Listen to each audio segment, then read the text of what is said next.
মাক্কি সূরা আয়াত 52 সূরার সংখ্যা 14 7 রুকু।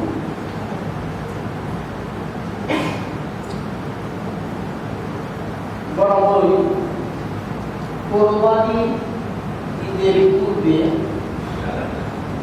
বিস্তারিতভাবে হযরত ইব্রাহিম আলাইহিস সালাম সম্পর্কে আলোচনা করা হয়।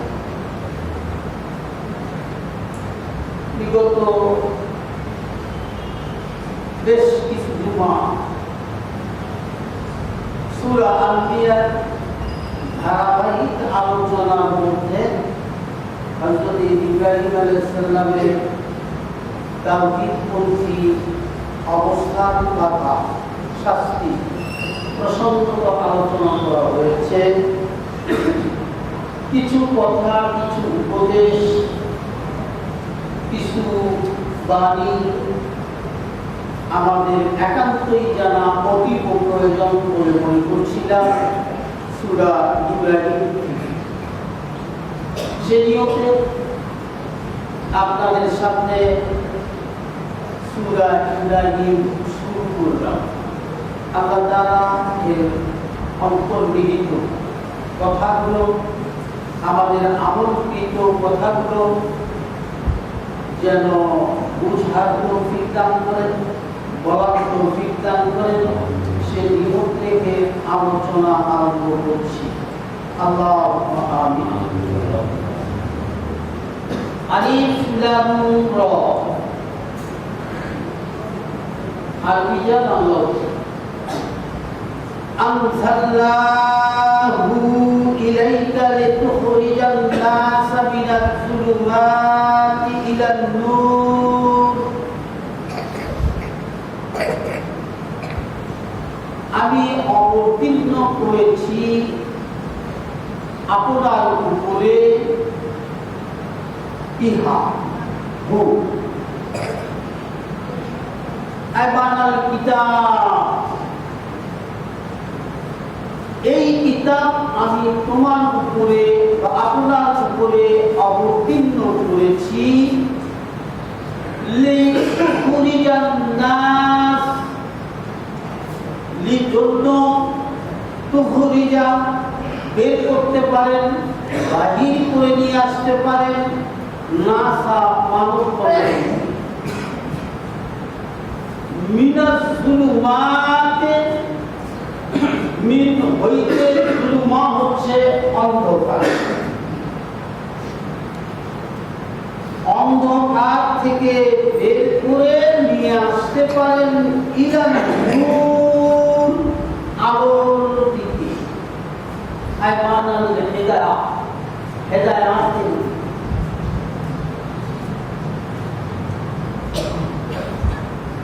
হযরত আদম আলাইহিস সালাম থেকে শুরু করে শেষ নবী মুহাম্মদ সাল্লাল্লাহু আলাইহি সাল্লাম পর্যন্ত প্রত্যেকটা নবী ও রাসূলের দায়িত্ব ছিল যা নবী মুহাম্মদ সাল্লাল্লাহু আলাইহি সাল্লাম বলেন তাই।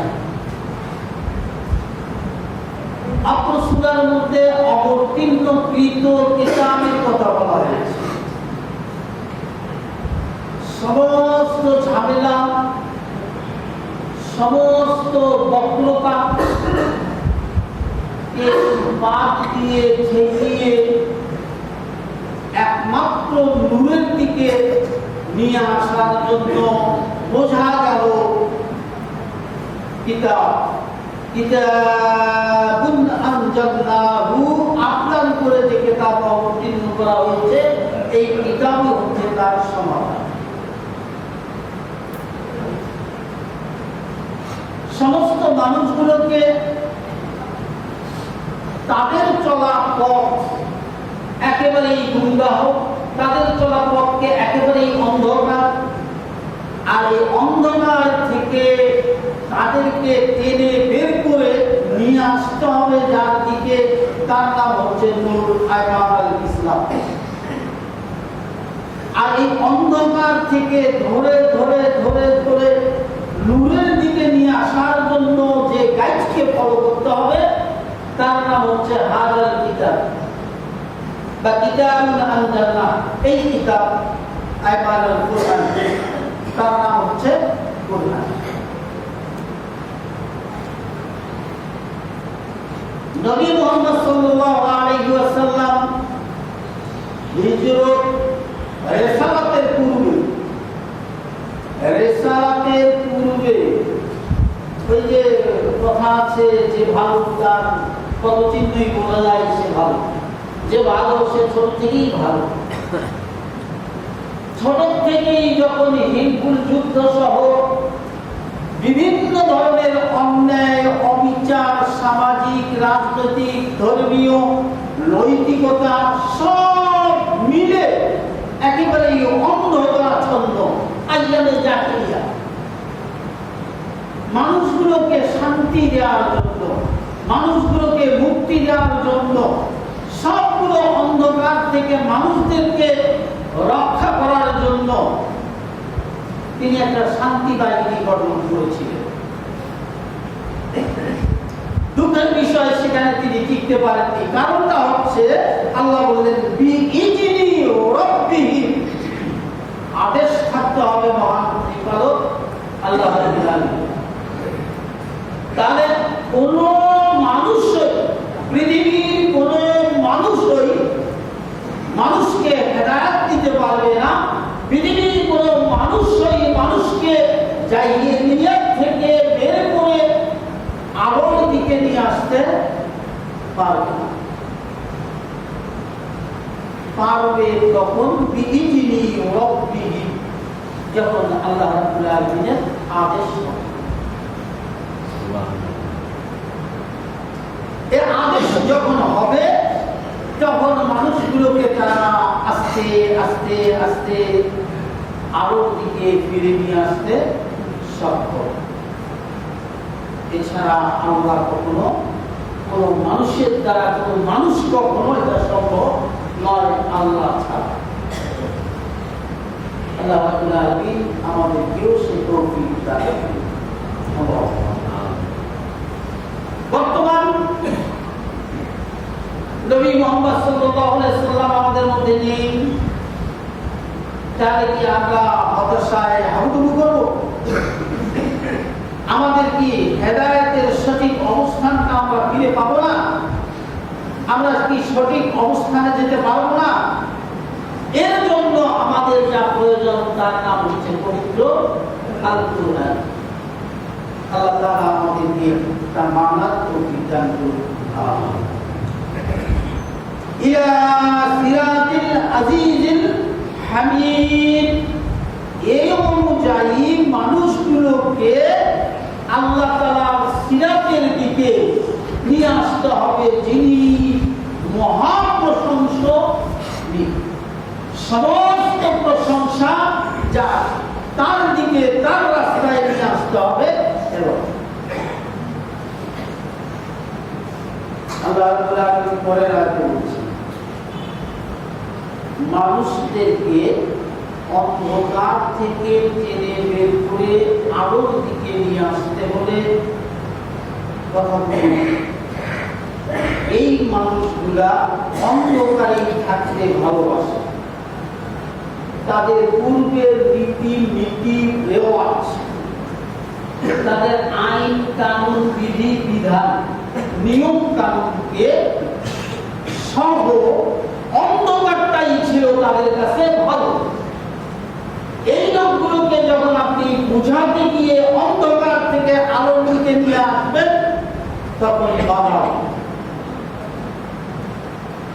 আল্লাহ রাব্বুল আলামিন বাধা প্রদানকারী বা যারা বাধা দেওয়ার জন্য তৈরি, যারা অন্ধকারেই থাকতে ভালোবাসে, তাদেরকে লক্ষ্য করে দ্বিতীয় আয়াতে কিছু কথা বললেন আল্লাহ পাওয়ার হিসেবে।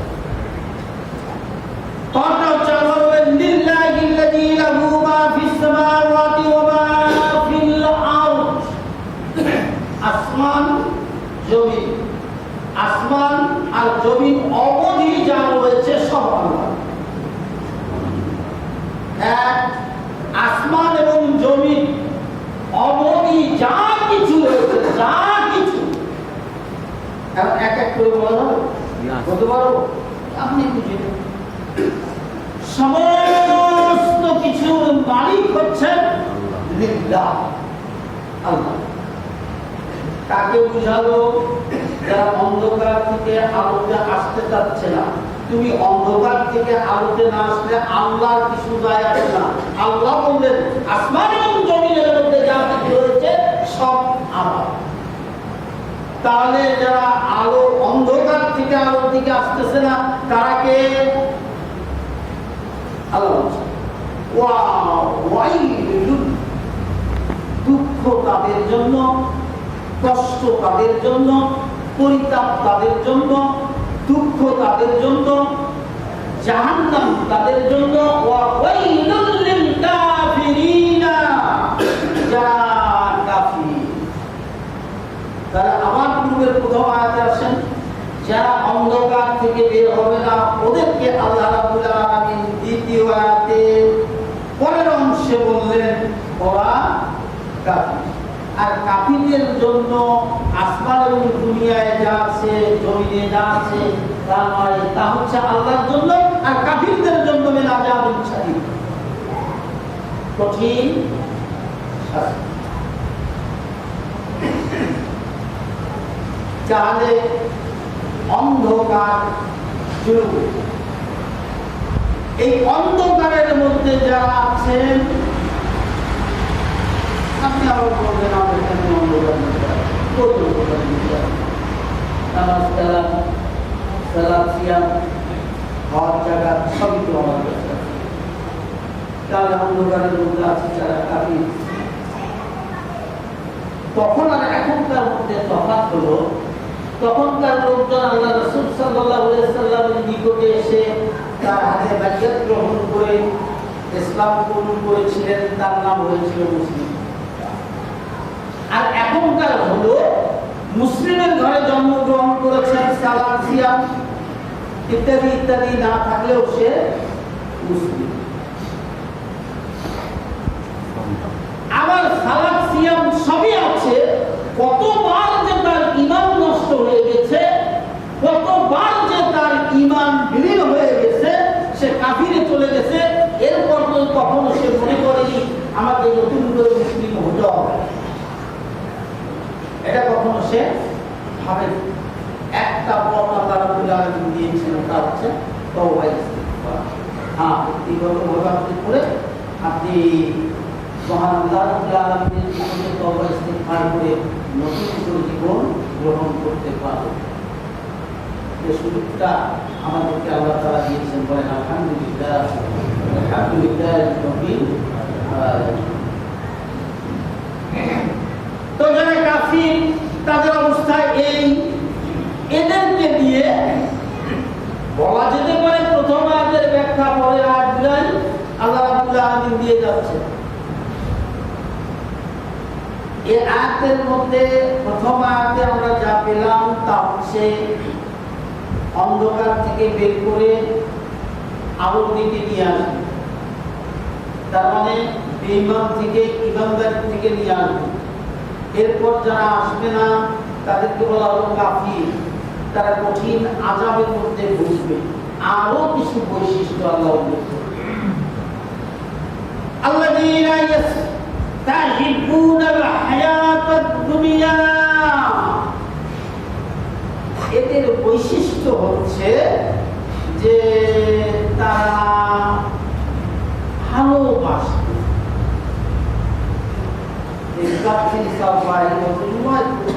বলেছেন যে গ্রামাটিকের সাধারণ লোকের সামনে চলে না, তারপরে কিছু শব্দের বিশ্লেষণ, শাব্দিক বিশ্লেষণে না আসে তাহলে অতৃপ্তি থেকে যায়। একেবারেই খুব তাড়াতাড়ি নিকটতম এর জন্য অর্থ প্রদান করে।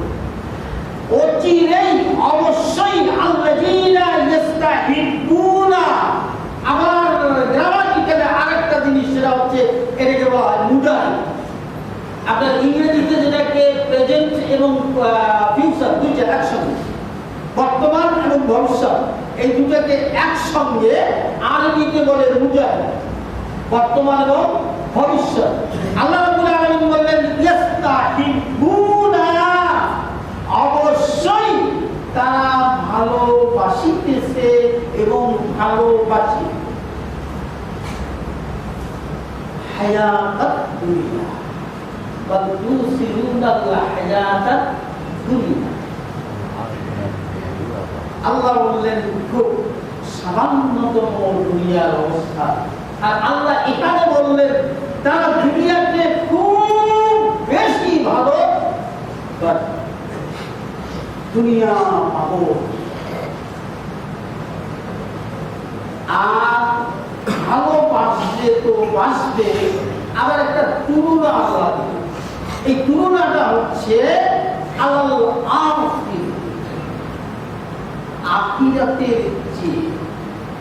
আখিরাতের চেয়ে দুনিয়াকে বেশি ভালো বাসবে।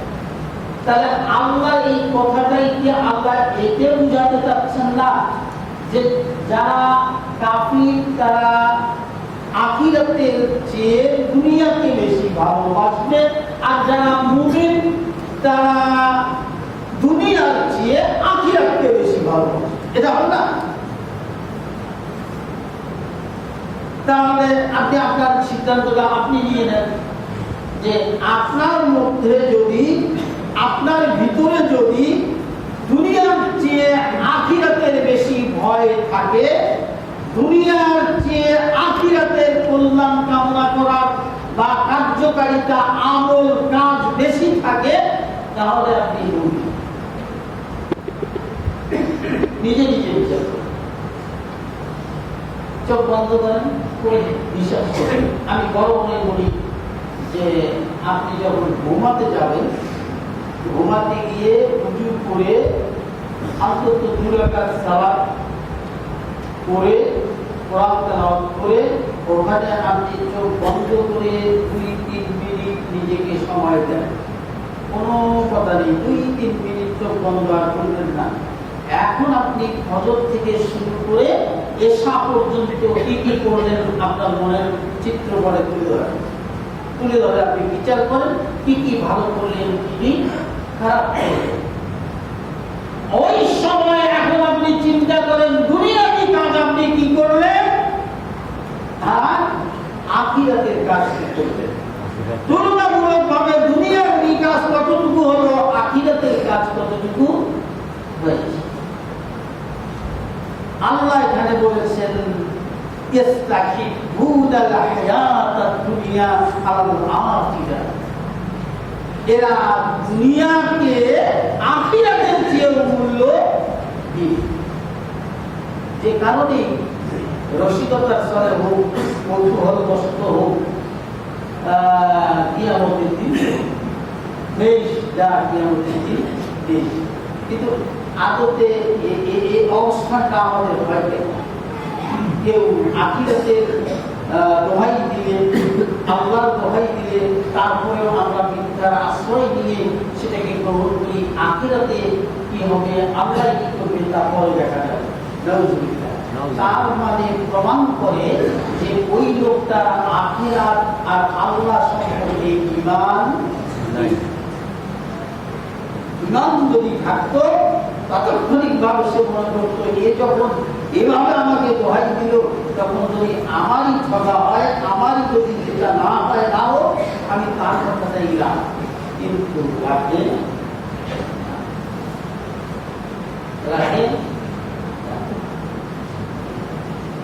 ব্যবসায়ীরা তাদের হালকাতার চিঠিতে লিখে দেয় কাল কিয়ামতের ময়দানে আল্লাহ সব গুনাহ মাফ করবেন, কিন্তু যারা বলার গুনাহ শোধ হবে না। তারপরেও 5 লাখ টাকা বাকি থাকলে 50,000 উঠে, 4.5 লাখ উঠে না। তাহলে ঈমান আছে দুনিয়ার প্রতি, আখিরাতের প্রতি নয়। ঈমান আছে দুনিয়ার প্রতি, আখিরাতের প্রতি নয়। স্বল্প ব্যাখ্যা করছি, বাকিগুলো আল্লাহ বললেন লিল্লাযীনা কাফিরিনা মিন আযাবিন শাদীদ, কঠিন আযাব ভোগ করবে তারা যারা আখিরাতের চেয়ে দুনিয়াকে মূল্যায়ন করে বেশি। আরো দুই একটা আল্লাহ কয়টা শেষ করে সময় শেষ করে যাবো। আরেকটা হলো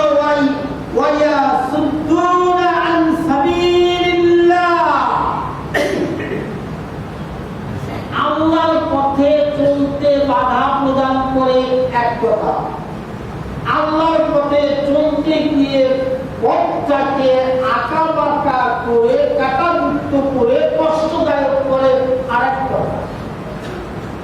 এখানে আমরা রাব্বুল আলামিন ইয়াসুদ্দুনা শব্দটা যা বোঝানো হয়েছে তা হচ্ছে আল্লাহর পথে চলার পথটাকে হাঁকা বাঁকা করা। বন্ধুর পথ বলে যে তোলাতে ঢাকা তোলা বলি আমরা উচট খাওয়া পথ। এই শব্দটা দিয়ে যদি আলোচনা করি ইনশাআল্লাহ এই জুমার সময় মোতাবেক যদি আলোচনা করি তাহলে মিনিমাম ৬-৭ বছর হিসাব নয়, ৬-৭ বছর অতএব সম্ভব। একটু আপনাকে বলে দেয়, একটু হিন্দুরাও তাদের শাস্ত্র মোতাবেক ঠিক আছে, তাদের শাস্ত্র মোতাবেক মুসলিমদের যত দল মত হয়েছে, মুসলিমদের যত দল মত রয়েছে, যত পার্থক্য রয়েছে, প্রত্যেকটা পার্থক্যকারী দলই জানে আমি সঠিক দলের মধ্যে রয়েছি।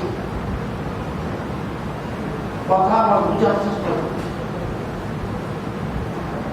প্রত্যেকটা দলই মনে করে আমি আমার নিজ দলের মধ্যে ওকে।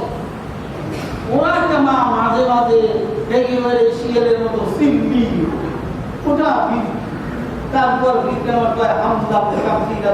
ব্যঙ্গ করে ওরা ওদের মধ্যে ঠিক আছে, আপনি আপনার মধ্যে ঠিক আছে, মোতাদিনীরা তাদের মধ্যে ঠিক আছে, শিয়ারা তাদের মধ্যে ঠিক আছে, তাদের দলিল। তো আল্লাহ রাব্বুল আলামিন এই যে সঠিক কোনটা তা আমি আপনাকে বলছি না, আপনাকে সেটা খুঁজে নিতে হবে। তবে আল্লাহ রাব্বুল আলামিন আয়াতের মধ্যে যা বললেন তা হচ্ছে ওয়ায়াসুদ্দুনা আন সাবিলিহি, আল্লাহ রাব্বুল আলামিনের পথে চলার জন্য তারা বিশৃঙ্খলা বিভিন্ন ধরনের বিপদ আপদ সৃষ্টি তৈরি করে রেখেছেন, যাতে করে হেদায়েত প্রাপ্ত মুমিন লোকগুলো চলতে গিয়ে বাধা পায়। যদিও বা তারা আমল করে, আমলে যেন কোনো ফল না হয়, আমলে যেন কোনো ফল না হয়। হাদিসের মধ্যে মুসাফা করবে দুই হাতে, আপনার হাত আমার হাত, দুই হাত। তো এখন ওরা বুঝে নিল 2-2-4 হাত, 2-2 এই মাঝখানে আপনার হাতটা দিলেন, আমি ধরলাম, আমার হাত দিয়ে আপনার হাতে পিছিয়ে ধরলাম, আপনি আবার আমার হাতে পিছিয়ে ধরলেন, হলো কয় হাত?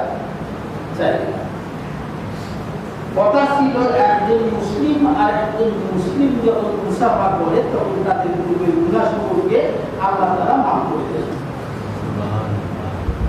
এত বড় আপনার সব আপনি পাবেন, শয়তান কি বসে থাকবে? বা শয়তান 2-2-4 বানাই দিলেন, এমন নেন আপনার এই আমলটা হয়ে গেল। হওয়ার কথা ছিল সব, হওয়ার কথা ছিল আপনার পূর্বের গুনাহ সমূহ মাফ হয়ে যাবে। এখন আপনি যা করলেন তাতে পূর্বের গুনাহগুলো মাফ নয়, পূর্বের আমলগুলো নষ্ট হয়েছে। এটা আপনার আমার শরীয়ত অনুযায়ী পাওয়া তত্ত্ব অনুযায়ী, কিন্তু তাদের নয়। তারপরেও তৃপ্তি মেটে না, হাতটা আবার ঢুকে। আমি পড়ার বলছি না, আমি উদাহরণ দিয়ে বোঝাচ্ছি যে আল্লাহর সঠিক পথে যাওয়ার জন্য কত বাধা বিপত্তি আপনার সামনে চলে আসবে। আপনি সামান্যতেই মাথা গরম করে দিলেন, সামান্য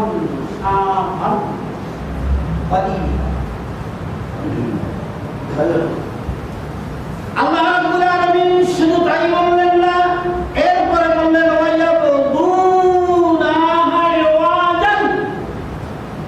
আর তারা অনুসন্ধান করে গোয়েন্দা কোথায় কোথায় তাদের তৈরি করা যায়। কোথায় কোথায় তাদেরকে আপত্তিজনক কিছু প্রশ্ন করে একেবারে থমকে দাঁড়িয়ে দেওয়া যায়। যেমন এর আগে আমাদের দেশের একজন সেই প্রকৃতির নারী বললেন, একজন পুরুষের যদি 4 জন বিবাহ চলে, 4 জন স্বামী রাখা চলে, একজন পুরুষের যদি 4 জন স্ত্রী রাখা চলে, তো একজন মহিলার 7 জন স্বামী রাখা যাবে না কেন? আরো কোরআনের মধ্যে অনেক জিনিস থেকে তারা তত্ত্ব বের করে নিয়ে এগুলোকে বিদ্রুপ করে, তত্ত্ব বিকৃতি করে মুসলিমদেরকে তাদের ধর্ম থেকে বিচ্ছিন্ন করার জন্য, তাদের ধর্মটাকে সন্দেহর মতো মনে করানোর জন্য বিভিন্ন ধরনের কায়দা কৌশল করে। আল্লাহ বললেন এরা কি করে? এরা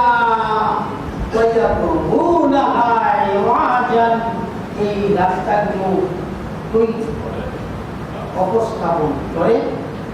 আল্লাহ রাব্বুল আলামিন এই অবস্থানটা সৃষ্টি করলেন, এই কথাটা আমাদেরকে বুঝায়।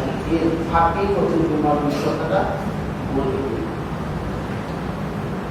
কালেমা 1 বছর, আলেম সমাজে একটু কানতে হবে।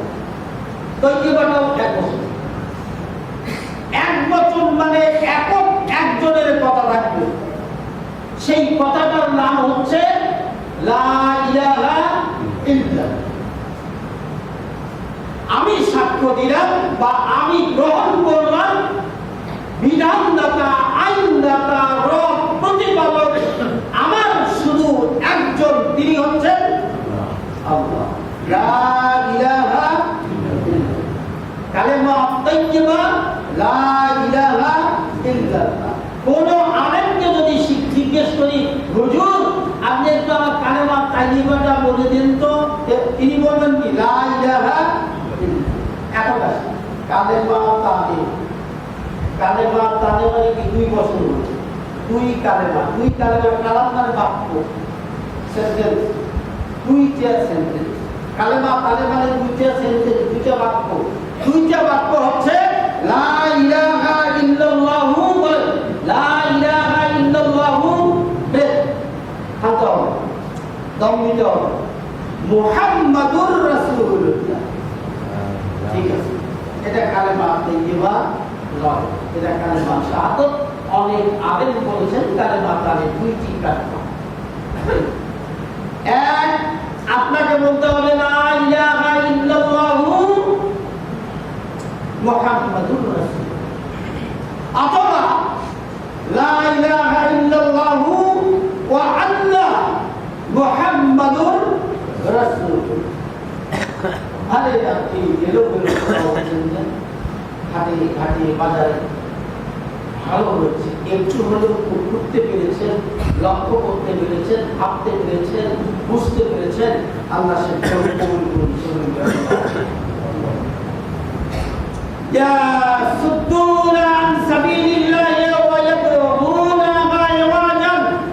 আপনি ধর্মের মধ্যে, শরীয়তের মধ্যে, কোরআন হাদিসের মধ্যে এওয়াজান মানে কাটাযুক্ত, সন্দেহযুক্ত জিনিসগুলোকে বের করবেন। এর মধ্যে যদি শিক্ষা অর্জন করে থাকেন, আপনি জাহান্নামে যাবেন, কোনো সন্দেহ নেই। আল্লাহ বললেন এটা হচ্ছে কাফিরদের কাজ। আর